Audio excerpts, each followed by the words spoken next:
and go. Hello everyone, I'm Michael, I'm one of the race directors for Ötillö, and I'm here with Nicolas Remires, one of our great racers, but also the manager and also the founder of Envol Swimrun. And I think what you have done for the sport of swimrun is fantastic.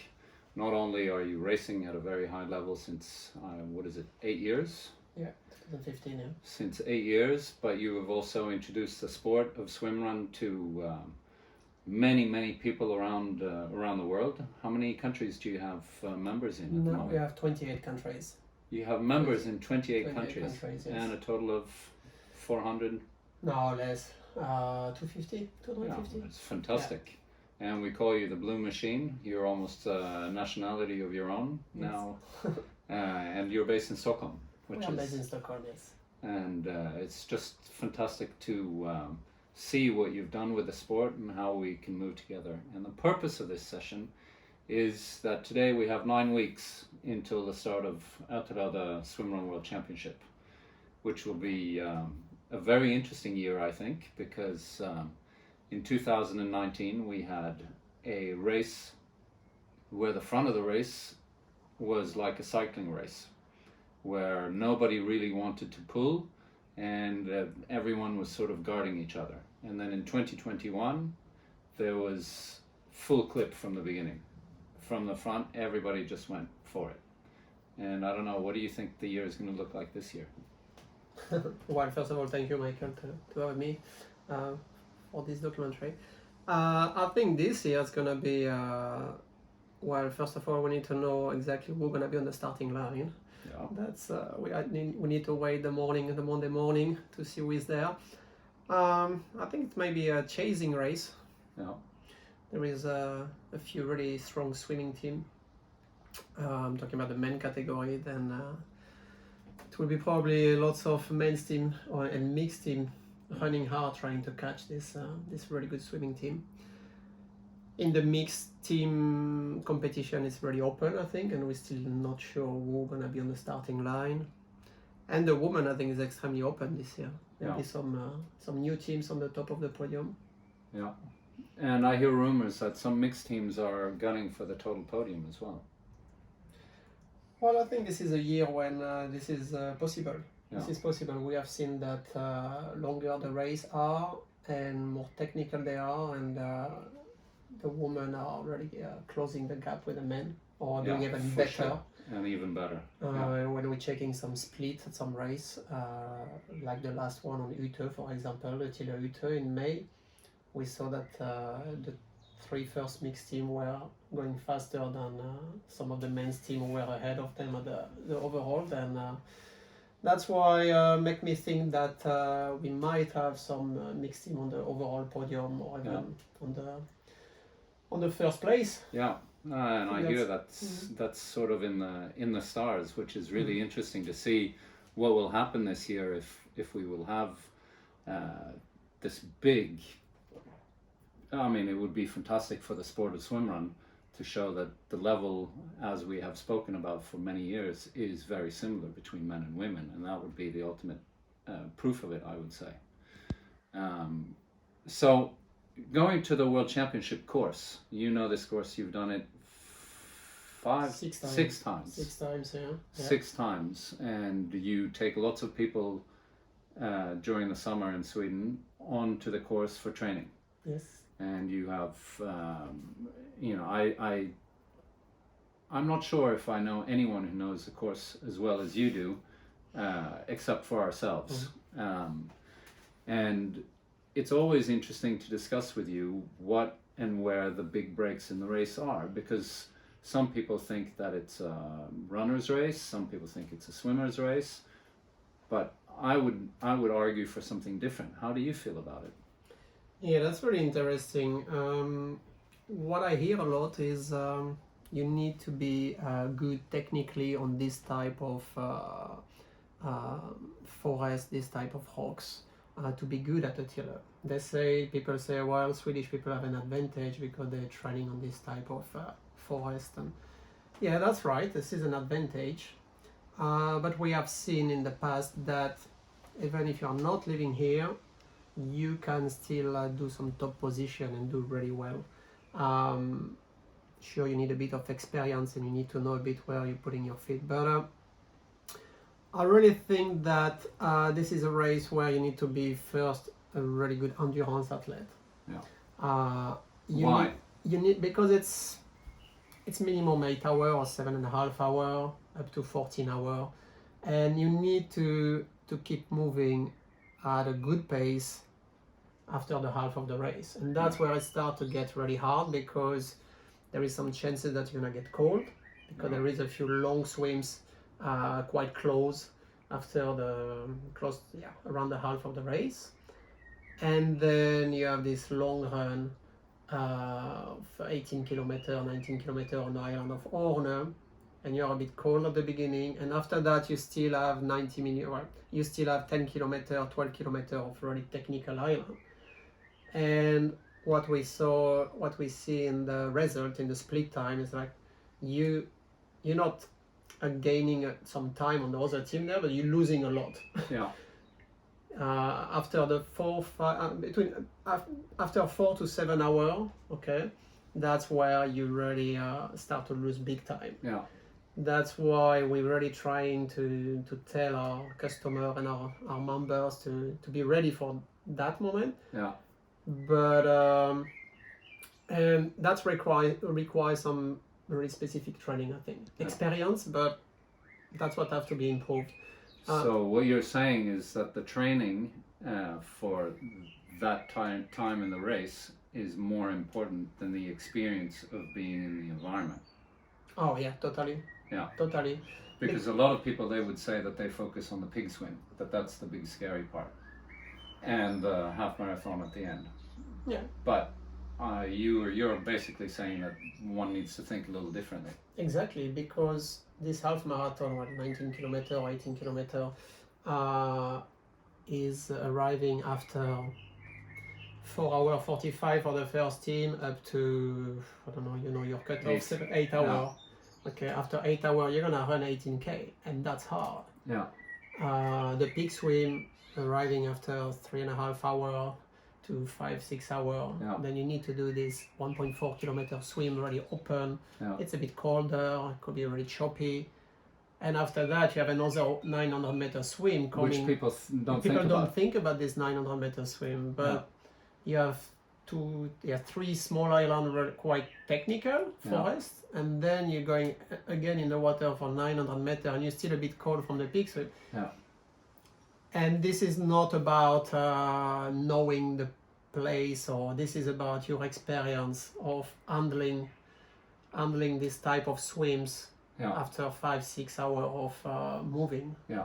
So it's more the being able to manage the cold and maybe even the attrition, that you're getting energy sucked out of you. Totally. And to be able to deal with that mentally, to be able to push then afterwards for 18-19 Ks of hard running. Exactly. You need to be experienced enough as an endurance athlete to know your nutrition, to know yourself, how you're dealing with the cold, how you're dealing with the fatigue, to know your partner too. This is more important than to practice on some rocks or some specific forest. Because when you look at the percentage of forest, gravel road, rocks, there is not that the percentage of technical rocks is not that big compared to the gravel road and the pavement. Well, you probably know this this percentage quite well, but I would say there is maybe a total of maximum 2 kilometers of shore rocks, maybe 2.5-3 kilometers. And this is not much, because you have 65 kilometers of running. All the rest is some forest track, which, well, you can practice that almost everywhere around the world, this type of forest tracks. Single tracks, yes. Sorry. And then you have gravel road or pavement. You can practice that everywhere. And that's really the same with the swimming. I mean, the swimming is it's open water, it's rough. Then at certain time you need to go in open water and in the sea, not on the flat, nice lake where there is no wind, no currents. that should be included in the training of to be ready for Ötillö. Yeah, and I think also realizing that, like you said, that the very technical trail, or not even trail running, the very technical running on almost trackless rocks is quite short, but it's mentally very, very tiring because it comes after the first long swim. It's in the beginning of the race, and you feel right away that everything is so slow. And to mentally deal with that, you think that everything is so slow, and you start questioning your own times because you don't realize what's coming after. And I think that's where you really need to understand how to move and keep the pace up and not fuck up, basically. Yeah, and not forgetting your nutrition, because this is so easy during this first 90 minutes of the race, to forget to eat, because you're not necessarily hungry. No. You just started the race, but you have done the longest swim, 1.7 kilometer, and it was stressful because everybody is swimming on top of each other, and this is a big stress, which means it's taking a lot of energy. And then you have been doing these technical islands that's taking a lot of mental energy to the people, because they're thinking about that for the full year, this first island, and they forget to eat, and they're gonna pay it later during the race. That's why we're really trying to tell our people to train specifically, and I think there is a few sessions that you shouldn't miss during your preparation. I mean, now we're talking about the last 9 weeks, and it's enough time to improve some of this area. That's not when you're gonna become a better runner or a better swimmer, but you can really try to get a bit more experience, to some detail to fix that will make your journey, the day of the race, really better. And it's interesting because also people speak about, let's call it the half marathon, but the 18-19 kilometers on Una towards the end of the race. But people forget what happens at the end of Una. And I mean, that's a very, very technical section that entails with Kulbaling and then Långbaling and then all the small islands before the north end of Ötillö. And I mean, if you're not mentally prepared for that, you basically come to a standstill. It's extremely hard.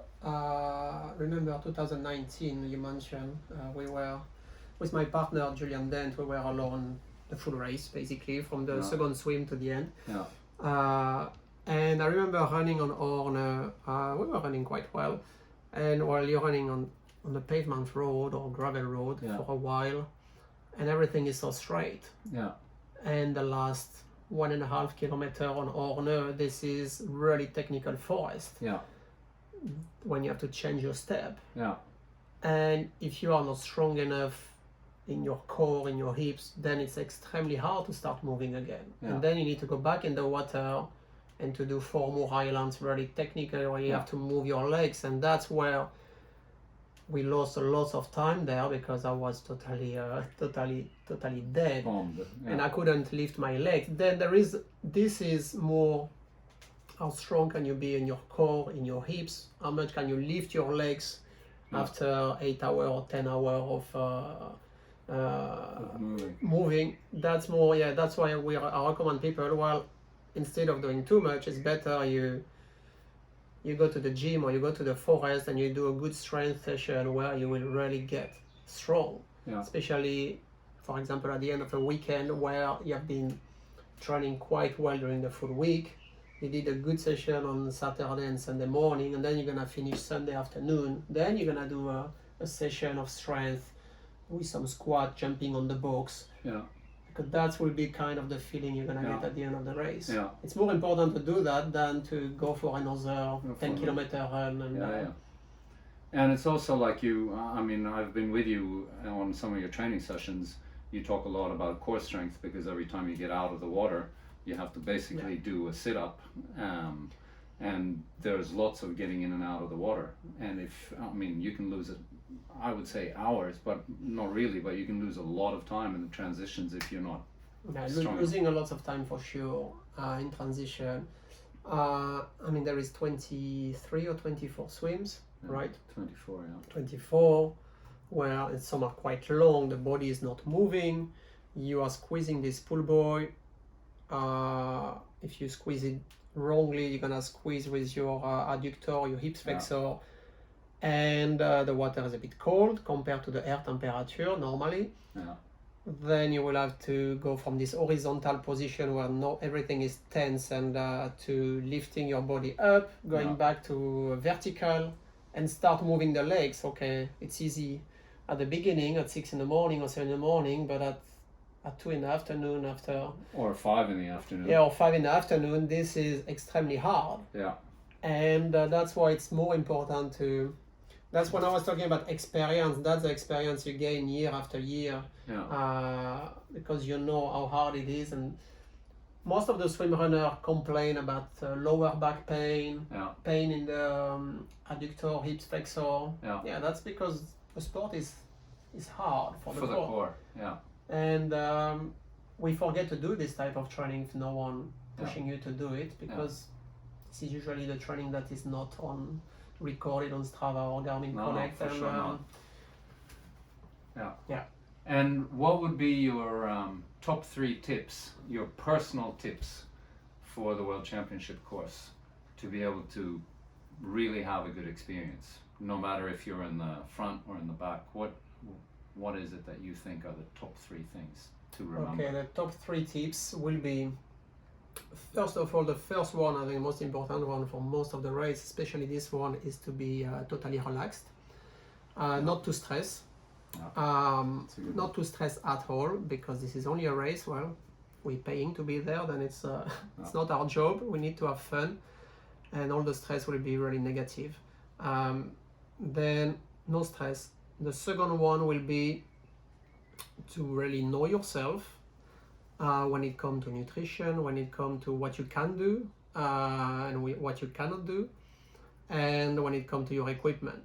You should be totally confident that you know everything for you and for your partner. When you are fixed with yourself, you make sure that your partner, you know how many gels he has, when will be his weakness, when will be his strength. That's extremely important. And if you don't know that, that's gonna take you so much during the day. You're gonna lose so much and waste so much energy. And then the last one, number 3, will be to do some specific training to be ready for this race. And for that, now 9 weeks to go, I will say between the week 7 weeks to go up to 3 weeks to go before the race, making sure that you have 2 big days during the week in a row, Saturday, Sunday, where you're really doing specific Ötillö, which means I would suggest you go out for a swim run really easy with your partner if possible, 3 to 4 hours, just moving, getting tired. Then you go in the water for a long swim. If it's cold water, it's even better. 30 minutes, 40 minutes, spend time in the water. And then you're finishing, after this swim, you go for a run, 45 minutes to 1 hour. Try to run quite straight on a gravel road or on a pavement road. Then that's basically a 5 to 7 hour session that I recommend you to do every Saturday during the week 7 to week 3 before the race. When you're done with that, on Saturday, it's time to go into Sunday. Sunday, you go on a really technical rocks or forest. I mean, you try to find that way, 75 to 90 minutes, and then you go for an open water swim. And you're finishing the Sunday evening with a good strength session, where I tell you, you go jumping on the box, doing some squat, doing some lunges, where you're really using your hips. That's really the most important. During the week, just do some kilometer, do some strength, some nice easy swim, work on your technique. That's Well, I mean, you can hear the man is like an encyclopedia of knowledge of both Swimrun and the Ötillö Swimrun World Championship racecourse. If you have any doubts of how to prepare for this race, go to Envol and check out their training program that they have for the World Championship. It's basically the book of knowledge here. So, Nico, thank you very much. Thank you. And I'm from all of us at Ötillö, we thank you for what you're doing, and also it will be very interesting to see what will be your race day on the 5th of September. So good luck, and, Thank you, Michael. and see you then. Thank you.